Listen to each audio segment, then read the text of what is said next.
இது மகிமை நேரம். மகிமை டிவி நேயர்களை அன்புடன் வாழ்த்துகிறேன். மகிமை நேர நிகழ்ச்சிக்கு உங்களை அன்புடன் வரவேற்கிறேன். தொடர்ந்து ஆவிக்குரிய 7 தீர்மானங்கள் என்ற தலைப்பின் கீழே நாம் தியானித்து வருகிறோம். இன்றைக்கும் இந்த புதிய வருடத்திலே, இந்த ஜனவரி மாதத்திலே நாம் நம்மளுடைய தீர்மானங்களை சில நேரங்களில் நாம் நினைப்போம், இந்த வருஷத்துல நம்ம கொஞ்சம் மாறணும், நமக்குள்ள மாற்றத்தை உருவாக்க வேண்டும் என்று சொல்லி நம்மில் அநேக நினைப்பது உண்டு. மாறணும், நான் மாறணும், என் பிள்ளைங்க மாறணும், என் கணவர் குடிக்கிறதை நிறுத்தணும், என் பிள்ளைங்க ஆலயத்துக்கு வரணும் என்றெல்லாம் சொல்லி நாம் ஜெபிப்பது உண்டு, தீர்மானம் எடுப்பது உண்டு. நமக்குள்ள மாற்றத்தை உருவாக்க வேண்டும் என்று சொல்லிலாம் நாம் நினைப்போம். இன்றைக்கு வேதாகமத்திலும் ஒரு தன்னை மாற்றிக்கொண்ட ஒரு பெண்ணை குறித்து நாம் தியானிக்க இருக்கிறோம். வசனம் சொல்கிறது, நியாயாதிபதிகள் 4:4 அதிகாரம் 4:5 அக்காலத்திலே லிபிதோத்தின் மனைவியாகிய தெபொராள் என்னும் தீர்க்கதரிசியானவள் இஸ்ரவேலை நியாயம் விசாரித்தாள். அவள் எப்ராயிம் மலைதேசமான ராமாவுக்கும் பெத்தேலுக்கும் நடுவில் இருக்கிற தெபொராளின் பேரிச்ச மரத்தின் கீழே குடியிருந்தாள். அங்கே இஸ்ரவேல் புத்திரர் அவளிடத்திற்கு நியாயம் விசாரணைக்கு போவார்கள் என்பது.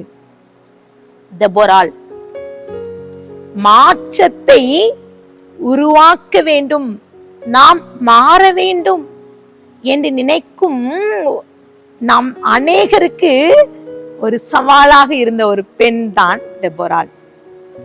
தெபொராளை குறித்து அநேக ஆவிக்குரிய ஜெப வேளையிலே நாம் சொல்லுவேன், நீ தெபொராள் இஸ்ரவேலின் தாயாக எழும்ப வேண்டும் என்று சொல்லி எல்லாம் நாம் ஜெபிப்பது உண்டு. தெபொராளை எழும்பு என்று சொல்லுவோம், சில நேரங்கள்ல நாம் சொல்வது உண்டு. ஆனால் இந்த தெபொராள் அவள் இருந்த காலகட்டத்திலே நடந்த காரியம் என்ன? இஸ்ரவேலரை ஆட்சி செய்வதற்கு அங்கே ராஜாக்கள் இல்லாத காலம். அப்போது நியாயாதிபதிகள் அவர்கள் ஜனங்களை வழி நடத்தினார்கள். ஒத்தினியேல், சம்ஹார், ஏகூத் என்னும் நியாயாதிபதிகள் அவர்கள் நியாயம் விசாரிக்கிற வேரிலே இவர் 4வதாக ஒரு பெண் எழும்புகிறாள்.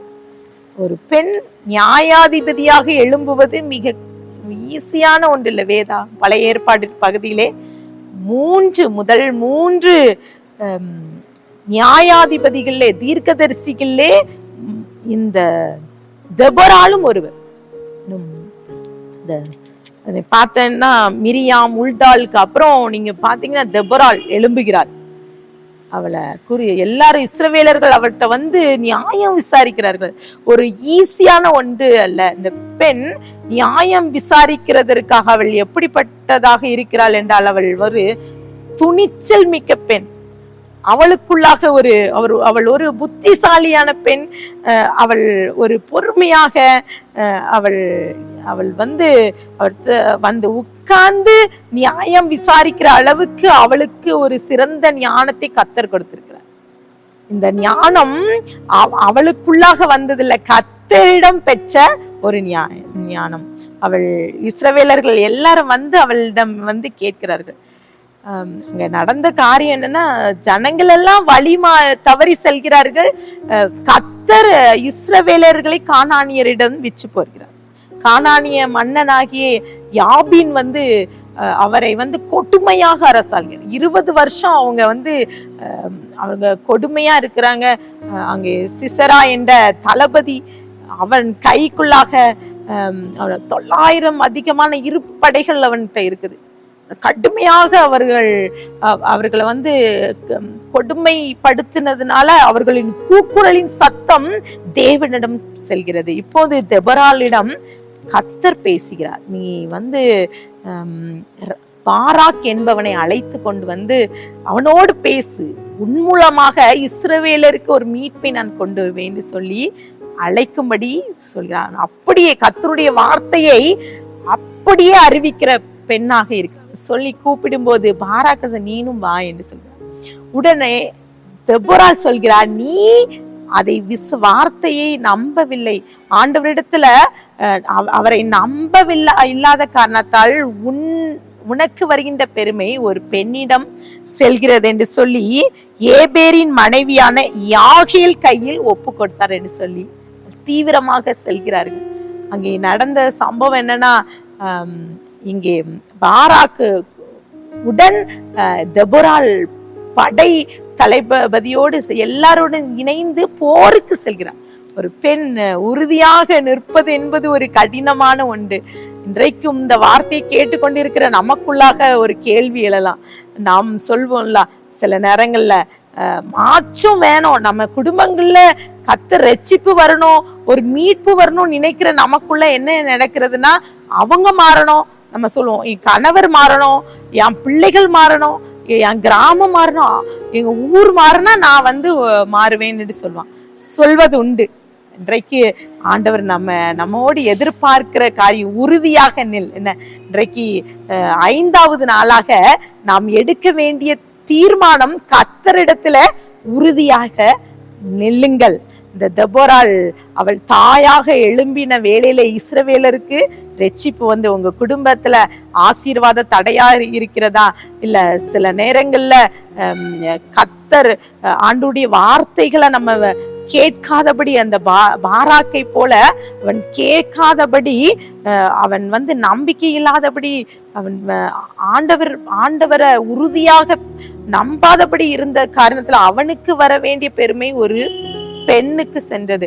அதே போல நாமும் கூட ஆண்டவருடைய சத்தத்துக்கு இன்றைக்கு செவி கொடுத்து உறுதியாக நிற்க, தெபொராளை போல நாம் உறுதியாக நிற்க வேண்டும் என்று சொல்லி கர்த்தர் அழைக்கிறார்.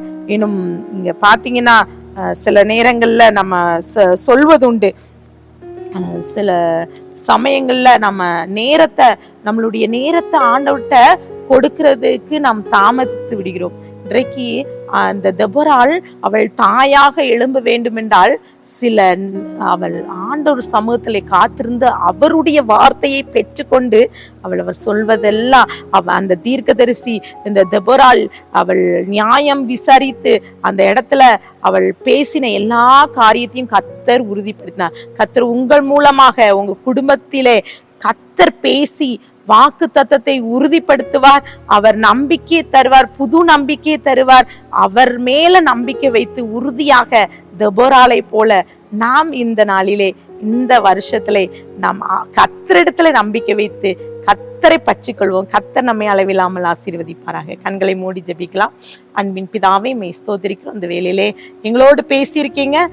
நாங்களும் கூட ஒரு பெண்ணாக தெபொராள் ஒரு தாயாக எழும்பும் போது இஸ்ரவேலருக்கு ரட்சிப்பு வந்தது போல நாங்களும் எங்கள் குடும்பங்களிலே, எங்க சபைகளிலே ஒரு தெபொராளாக எழும்பி மற்றவர்களுக்காக ஜெபிக்க, ஆண்டவருடைய சமூகத்திலே காத்திருந்து உம்முடைய வார்த்தைகளை சொல்வதற்கு ஏற்ற ஒரு நம்பிக்கை, கர்த்தர் மேல நாங்க ஒரு நம்பிக்கையை பெற்றுக்கொள்ள கிருபை தாங்க. துதிகான மகிமையெல்லாம் நமக்கு ஏறடிக்கிறோம். மீட்பர் மூலம் கேட்கிறோம் பிதாவே, ஆமென்.